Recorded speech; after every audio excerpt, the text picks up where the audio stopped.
ഹരിതം TV ചാനലിലേക്ക് എല്ലാ പ്രേക്ഷകർക്കും സ്വാഗതം. ഇന്ന് ജ്യോതിഷ പങ്ക്തിയിൽ ഉൾപ്പെടുത്തിയിരിക്കുന്നത് കൊല്ലവർഷം 1200 ആണ്ട് മലയാള വർഷഫലം.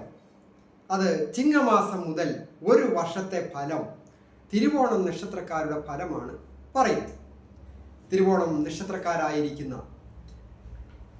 ഓരോ വ്യക്തികൾക്കും, പ്രായമായവരായാലും കൊച്ചുകുട്ടികളായാലും ഒക്കെ വന്നു ചേരാവുന്ന ഉയർന്ന ഭാഗ്യാവസ്ഥകൾ, ദൈവാധീനങ്ങൾ, ഇങ്ങനെയുള്ള കാര്യമാണ് വിചിന്തനം ചെയ്യുന്നത്. തിരുവോണം നക്ഷത്രക്കാർ നമുക്കറിയാം, അവർ മകരം രാശിക്കാരാണ്. മകരം രാശിക്കാരായിരിക്കുന്നവർക്ക് വളരെയധികം ശ്രദ്ധയും ജാഗ്രതയും ഒക്കെ ആവശ്യമുള്ള ഒരു വർഷമാണ് ഇപ്പോൾ. ഈ ചിങ്ങമാസം മുതൽ വളരെ ശ്രദ്ധ ആവശ്യമാണ്. വലിയ വലിയ നേട്ടങ്ങൾ ഉണ്ടാകുക എന്നുള്ളത് മാത്രമല്ല, ഇപ്പോൾ നടന്നുകൊണ്ടിരിക്കുന്ന അല്ലെങ്കിൽ ഇപ്പോൾ നമ്മൾ അനുഭവിച്ചുകൊണ്ടിരിക്കുന്ന സുഖഭോഗങ്ങളും സൗകര്യങ്ങളും തൊഴിലും ഒക്കെ നഷ്ടപ്പെടാതെ വളരെ ജാഗ്രത പാലിക്കേണ്ട ഒരു സമയമാണ് ഈ കൊല്ലവർഷം 1200 ആണ്ടിൽ തിരുവോണ നക്ഷത്രക്കാർ. സർവേശ്വരകാരകനായ വ്യാഴം 6ാമിടത്ത് അനിഷ്ടത്തിലാണ് ഈ ഒരു വർഷം സഞ്ചരിക്കുന്നത്. കൂടാതെ 7ാം ശനി തീർന്നിട്ടില്ല, ഒരു വർഷത്തേനും കൂടി ഉണ്ട്. ഇതുവരെയും അധിക ദോഷങ്ങളൊന്നും ബാധിക്കാത്തവർ വളരെ ശ്രദ്ധിക്കണം, ജാഗ്രത പാലിക്കണം. ഇനിയുള്ള കാലവും വളരെ ദോഷങ്ങളൊന്നും സംഭവിക്കാതെ ശ്രദ്ധയും ജാഗ്രതയും പ്രാർത്ഥനയും ക്ഷമയും വിട്ടുവീഴ്ചയും ഒക്കെ അനിവാര്യമാണ്. ആരോഗ്യകാര്യങ്ങളിൽ വളരെ ശ്രദ്ധയും കാര്യക്ഷമതയോടുകൂടി ഭക്ഷണ കാര്യങ്ങളിലൊക്കെ ശ്രദ്ധിക്കണം. കാലാവസ്ഥ ചേഞ്ച് ഉണ്ടാകുന്ന സമയങ്ങളിലായാലും മറ്റ് പകർച്ചവ്യാധികൾ ഉണ്ടാകുന്ന സന്ദർഭങ്ങളിലായാലും അതിലൊക്കെ പെട്ടുപോകാതെ വളരെ ജാഗ്രത പാലിക്കേണ്ട ഒരു നക്ഷത്രമാണ് തിരുവോണ നക്ഷത്രം. സുഹൃത്തുക്കളുടെയും സഹോദരസ്ഥാനീയരുടെയും ഒക്കെ ഒരു സഹായങ്ങളൊക്കെ ഉണ്ടാകും. കടങ്ങളൊക്കെ വീടുന്നതിനോ നിയമപരമായ പ്രശ്നങ്ങളൊക്കെ ഒതുങ്ങിപ്പോകുന്നതിനും മുക്തി നേടുന്നതിനും കോടതി കയറിയും പോലീസ് സ്റ്റേഷൻ കയറിയും ഒക്കെ കഴിയുന്ന യുവതിയുവാക്കളായാലും മധ്യവയസ്കരായാലും ദമ്പതികളായിട്ടുള്ളവർ, വളരെ സ്നേഹമായിട്ടൊക്കെ കഴിഞ്ഞവർ ഇപ്പോൾ കോടതിയിൽ കയറിപ്പോയി വിഷമിച്ച് നിൽക്കുന്ന ധാരാളം ആൾക്കാരും തിരുവോണ നക്ഷത്രക്കാർ. അവർക്ക് അതിൽ നിന്നൊക്കെ മുക്തി നേടി പ്രശ്നങ്ങളൊക്കെ പറഞ്ഞ് പരിഹരിച്ച് ഐക്യത്തോടു കൂടി ജീവിക്കുവാൻ, കുടുംബജീവിതം നയിക്കുവാൻ സാധിക്കുന്ന ഒരു വർഷമാണ് വരുന്നത്.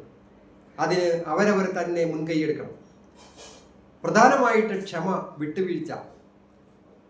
തൊഴിലില്ലാത്തവർക്ക് ഒരു പുതിയ തൊഴിലിനായിട്ട് ശ്രമിക്കുക. തൊഴിൽ ലഭിക്കുവാൻ യോഗമുള്ള ഒരു സന്ദർഭമാണ്.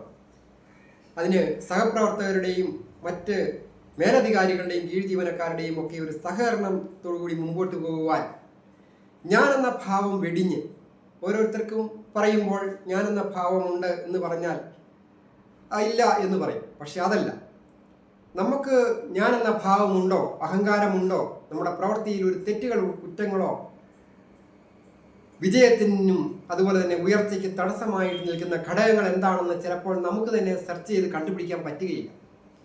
അതിന് ചിലപ്പോൾ നമുക്കൊരു ശത്രു വേണ്ടി വരും.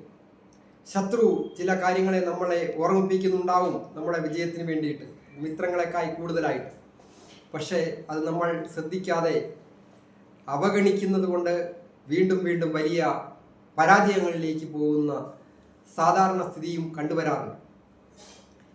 വിദ്യാർത്ഥികൾക്ക് വിദ്യാവിജയങ്ങൾ വന്നിച്ച് ടെസ്റ്റുകളൊക്കെ എഴുതുന്നവർക്ക് പാസ്സാകുന്നതിനുള്ള യോഗമുണ്ട്. അതുപോലെ ഏജ് ഓവറായിട്ട് നിൽക്കുന്ന യുവാക്കൾക്കായാലും ഒരു വിവാഹം വന്ന് വാക്കാകുന്നതിനൊക്കെ അനുകൂലമായ സാഹചര്യമാണ് കിടക്കുന്നത്. നമ്മൾ വിട്ടുവീഴ്ച ചെയ്ത് അത് മുമ്പോട്ട് കൊണ്ടുപോകണം. പല ആഗ്രഹങ്ങളും കാണും വിവാഹ കാര്യങ്ങളെക്കുറിച്ച് ചിന്തിക്കുമ്പോൾ. സ്ത്രീകൾക്കും പുരുഷന്മാർക്കുമൊക്കെ എല്ലാ കാര്യങ്ങളും അങ്ങനെ നടന്നു വരികയില്ല. സന്തോഷകരമായ കുടുംബജീവിതമാണ് വിവാഹ ജീവിതത്തിലെ ഏറ്റവും വലിയ നേട്ടം. അല്ലാതെ സമ്പത്തോ പദവിയോ കീർത്തിയോ അതൊന്നും കുടുംബജീവിതത്തിന് ഉള്ള ഒരു വലിയ കാര്യമൊന്നുമല്ല. വിദേശത്ത് പോകണമെന്ന് ആഗ്രഹിക്കുന്നവർക്കും ഈ തിരുവോണ നക്ഷത്രക്കാർക്ക് യോഗമുള്ള ഒരു സന്ദർഭം.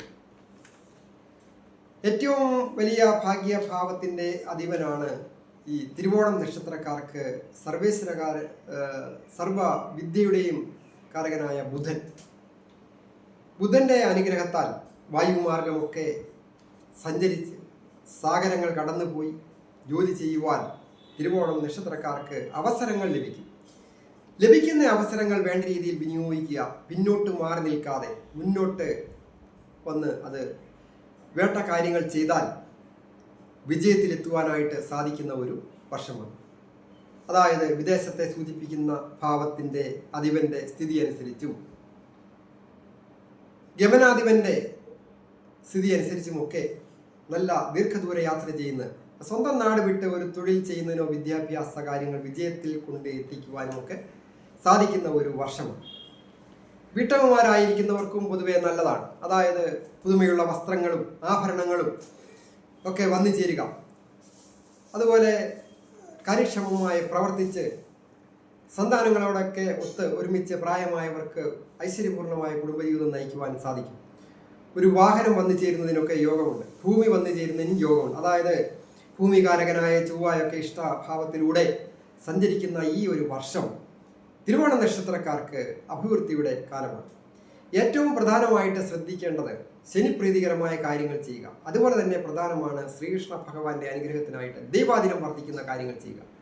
ജപം, ധ്യാനം, അതുപോലെ തന്നെ ക്ഷേത്ര ദർശനം, അന്നദാനത്തിൽ പങ്കാളികളാകുക. അങ്ങനെയൊക്കെ ചെയ്താൽ ദോഷങ്ങളില്ലാതെയാണ്, വിജയങ്ങൾ വന്നു ചേരും. നീരാഞ്ജനം പോലെയുള്ള വഴിപാടുകൾ ചെയ്യുകയും നാഗരാജ പ്രീതികരമായ കാര്യങ്ങളൊക്കെ ചെയ്യുക. തൊട്ടടുത്തുള്ള നാഗരാജ ക്ഷേത്രത്തിലോ സർപ്പക്കാവിലോ ഒക്കെ പോയി പ്രാർത്ഥിച്ച് നാഗരാജാവിനെ വണങ്ങി, നാഗമാതാവിനെ വണങ്ങി മഞ്ഞൾപ്പൊടിയൊക്കെ സമർപ്പിച്ച് പ്രാർത്ഥിച്ചാൽ അവരുടെ വിഘടനവാദപരമായ രീതിയിലുള്ള സ്വഭാവങ്ങളൊക്കെ മാറി, ശത്രുക്കളൊക്കെ മാറി ഐശ്വര്യപൂർണമായ കുടുംബജീവിതം നയിക്കുവാനായിട്ട് സാധിക്കും. എല്ലാവർക്കും നന്മ വരുവാനായിട്ട് പ്രാർത്ഥിക്കുന്നു.